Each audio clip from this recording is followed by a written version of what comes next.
Hi friends, ఇవాళ కొత్తిమీరకి ధనియాలు చల్లుతున్నాను.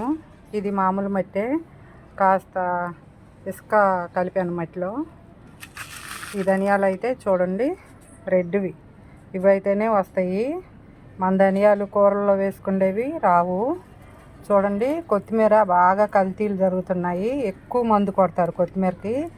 మనం తీసుకురాగానే మార్కెట్ నుండి ఒక్క పూటకే కుళ్ళిపోతుంది. కొత్తిమీర మాత్రం, పుదీనా కొత్తిమీర మనం చల్లుకుంటే కుండీల్లో బాగా వస్తుంది, వాడుకోవచ్చు. చూడండి, ఇలా చల్లి లైట్గా వాటర్ ఇంకా కొంచెం మట్టి పైన వేస్తాను. పలసగానే చల్లుకోవాలి. ఒకసారి అయితే ఎక్కువ చల్లాను నేను, ముద్దలు ముద్దలుగా వచ్చి మొక్క అయితే సరిగ్గా ఎదగలేదు.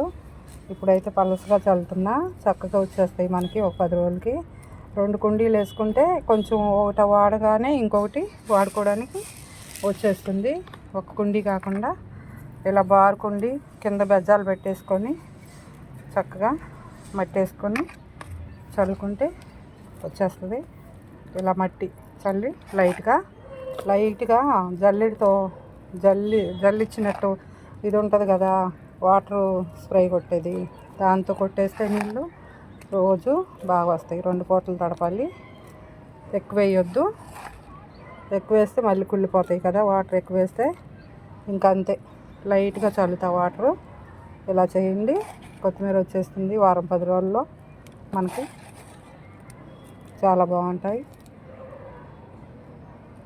ఈ కొత్తిమీర 2 ఆకులు వేసుకున్నా చాలా టేస్ట్ ఉంటుంది. ఇలా ట్రై చేయండి. వేసే విధానం ఇలా చల్లాలి. వాటర్ ఒకేసారి లోటాతో పోయకూడదు.